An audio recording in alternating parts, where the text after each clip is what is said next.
La primera vez que me percaté de este sitio, casualmente fueron sus ladrillos rojos lo que más llamó mi atención. Iba a una buena velocidad en una carretera secundaria que hay alrededor de donde yo vivo y ya había anochecido bastante. Pero algo de aquella vieja y simple casona chasqueó los dedos de mi subconsciente cuando yo estaba absorto al volante. Disminuí la velocidad como pude, ¿no? Hasta detenerme casi unos 600 metros después. Y aprovechando la común soledad de este tipo de carreteras rurales, di marcha atrás hasta quedar justo ahí, al frente de la casa. La estructura parecía aún muy sólida, aunque la construcción es una de estas construcciones totalmente cuadradas, o sea, un cuadrado con un techo. Un tablero con grandes letras visibles decía "Sonríele a la cámara". Y esto animaba a los curiosos a no traspasar, supongo, ¿no? Aunque en el costado visible y en el panel y en el frente, la puerta y las ventanas de doble panel tampoco demostraban que hubiese un punto fácil de acceso a la estructura de adobe rojo. Curiosidad hasta donde el miedo me lo permitió. Este sitio quedaba en medio de la nada y cualquier tipo de accidente o un encuentro con un animal salvaje me hubiera dejado en una situación bastante comprometedora. Por lo cual, volví a mi carro. Claro, en mí ya estaba la firme decisión de volver ahí lo más pronto posible, durante el día, claro, si las condiciones del tiempo me lo permitían. Ese mismo fin de semana me levanté temprano, era sábado, con toda la disposición de volver a la vieja casona. Había nevado bastante el día anterior, el viernes por la noche, por lo que aseguré mis botas y un par de guantes gruesos, porque como vi el terreno era bastante boscoso, ¿no? Había un bosque justo al lado de la casa. Aún para ser temprano durante el día, el tráfico de esta zona, porque normalmente estos lugares rurales son bastante transitados, ¿no? Es cuando los campesinos van a la iglesia y esas cosas, ¿no? Pero aún para ser temprano, el tráfico de la zona seguía siendo casi nulo. Era bastante inquietante saber que la carretera rural frente a la casa abandonada era aún mucho menos transitada de lo que yo había pensado. O sea que cualquier cosa que me sucediera, la ayuda tardaría horas. Como la vez anterior, pasé frente a la casa sin saber que estaba allí. Otra vez fueron los mismos ladrillos rojos en el espejo retrovisor lo que me hizo volver a retroceder. Como la vez anterior, sin nadie que me viera retrocediendo a la velocidad que lo estaba haciendo. En el bosque, como dije antes, que existía justo al lado y alrededor de la casa vieja, vi que casi a unos 200 o 300 metros había como una entrada para los tractores o para cualquier cosa de este tipo que estaba resguardado por una cadena, ¿no? Una cadena vieja que estaba media rota, tirada ahí en el piso del todo nevado. El camino también ofrecía poca accesibilidad, ¿no? Y no veía ni siquiera marcas de huellas de animales que son tan comunes en estos lugares tan desolados. Son muy comunes ver animales y esas cosas, pero nada, no vi huellas de los animales comunes de estos lugares. Porque, como dije, bueno, aunque los árboles estaban sin hojas, se veía que en el tiempo de mayor floración y de mayor vegetación, el lugar era un lugar bastante tupido. Volví a inspeccionar todo el frente de la casa y el costado visible. Esta vez tampoco logré encontrar ningún punto de acceso que me ayudara a escabullirme dentro. Pero seguí caminando justo por el costado donde no era visible desde la calle y evidentemente el sol no daba nunca. Y fue así como voilà. Una de las ventanas tenía uno de los dos paneles roto, dejando ver toda la estructura interna de la ventana, la cual aún conservaba algunos vidrios rotos, de lo que en algún momento fueron vitrales transparentes, ¿no? Que permitían ver desde afuera hacia adentro, desde adentro hacia afuera. Para ser honesto, al acercarme más, mi corazón se aceleraba, bum, bum, bum, bum, bum, bum, ya que podía ir percibiendo mientras me acercaba que el interior era visible desde estos cristales rotos, ¿no? Y la curiosidad mezclada con esa adrenalina interna de que no sabes lo que te vas a encontrar, pero aún así necesitas mirar, era mucho más fuerte que mi sentido común. El acceso a la ventana era difícil. Como ven, habría un montón de troncos que bloqueaban el acceso. Pero bueno, para nada esto impidió ni diezmó mi morbo, ¿no? Con mucho trabajo llegué hasta el umbral de la ventana rota y lo primero que pude contemplar cuando mis ojos se pudieron adaptar a la oscuridad fue un antiguo pupitre blanco que estaba justo frente a mis ojos. También este pupitre tenía el escritorio justo donde se apoya para escribir colgando, de una manera que daba bastante repelús.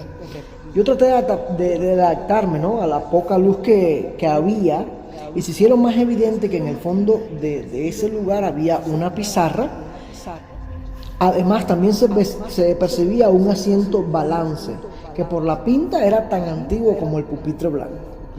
Comprendí que aquello fue una escuela, o más bien una de aquellas aulas que antes se daba clase en común a muchos niños, que no importaba la edad, porque el problema era enseñarlos a leer y escribir. Aquí no se hacía académico nadie, o le daban un grado escolar, sino que aquí en estos lugares tan alejados de los centros docentes en los pueblitos remotos, se daba clase en común y sobre todo clases de religión, donde se impartían materias que eran las normales que te preparaban para al menos una vida donde la parte cognitiva no era la parte más importante.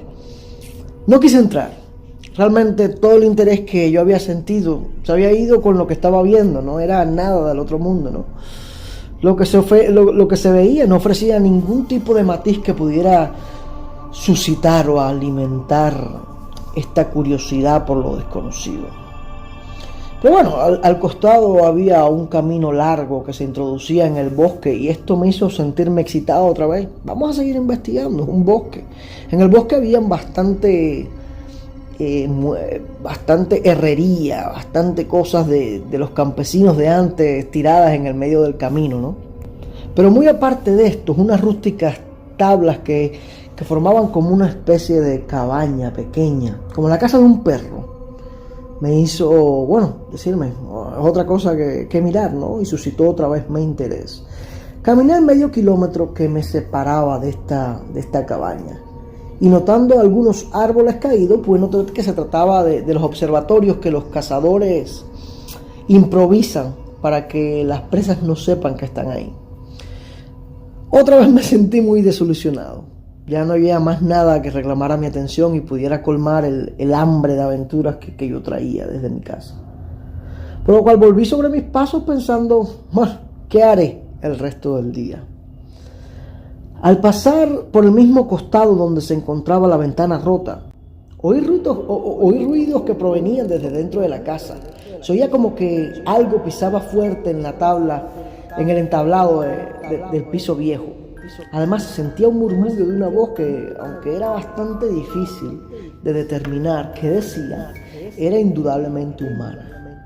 Sentí un poco de temor. Yo sabía que no debía estar allí porque, aunque no existía letrero que impidiera el paso, esta casa lógicamente debería de pertenecer a alguien. Y ese alguien, al ver mi carro parqueado frente al bosque, que también debería ser de su propiedad, quizás me estuviera buscando para pedirme cuenta. Para evitar un mal mayor me acerqué de nuevo a la ventana, ¿no? En mi cabeza le diría cómo había sucedido todo, que yo nunca entré jamás a la propiedad y además que mi intención no era para nada vandalizar el lugar, sino fotografiar. Así mismo era, ¿no? Mi sorpresa fue aún todavía mayor cuando mis ojos volvieron a hacerse a la oscuridad y pudieron ver a una niña como de unos 10 años jugando desde el pupitre blanco hasta la pizarra. Ella no había advertido mi presencia, pero igual dije para que supiera que estaba allí: hola, hey, por favor, no te asustes. ¿Está tu padre contigo? O quizás esté buscándome por aquí por los alrededores. No era mi intención en entrar en esta propiedad sin ser invitado, dije con voz aún más alta, porque si a lo mejor el padre estuviera por ahí no pudiera pensar que yo estaba, tratando de hacerle nada a la hija. La niña me miró como si nada, sin inmutarse, y me dijo: mi papá no está conmigo, en un inglés que me sonaba bastante, un inglés bastante rústico, ¿no? Me dijo: mi papá no está conmigo. Y volví al fondo del aula donde aún se veía muchísimo menos, que es donde estaba localizada la pizarra. Yo me acerqué más al quicio de la ventana hasta que pude tocar algunos vidrios, ¿no? Con mis manos. Y le dije, ¿qué tú haces sola aquí? Pregunté. Jugando. Siempre juego aquí. A mí me extrañó bastante. No estaba cuando yo había llegado. ¿Pero qué haces aquí sola? No hay nadie contigo. ¿No? Siempre juego sola. Me seguía contestando sin ni siquiera mirarme. Pero esto está lleno de escombros, de vidrio, te vas a hacer daño. Ella me dijo, no importa ya. Esto me hizo sentir como, no sé. La niña era bastante evidente, no se veía nada, se veía como una niña normal. ¿A qué te refieres? Pregunté. ¿Es que no tienes miedo de toda esta oscuridad que no se ve nada? A lo cual la niña me dijo, cuando estaba viva sí. Aquello me hizo perder la cabeza, trastabillé tratando de saltar por todos los troncos de madera, me golpeé durísimo en la rodilla, pero aún así corrí tan rápido hasta mi carro sin mirar un segundo atrás. Y cuando llegué al carro empecé a buscar la llave desesperado, empecé a buscar el botón para encenderlo y huir sin preocuparme por más nada. Mi cuerpo estaba muy caliente y seguía solo pensando en cómo podría huir de ahí y jamás volver. No me dio tiempo volver a mirar hacia atrás, no miré el bosque, no volví a mirar la casa y aún así, con la mayor rapidez que pude chirriar la goma, le di marcha atrás sin importarme si venía nadie por el camino y me alejé lo más pronto posible. Pero esto no fue más nada que el principio.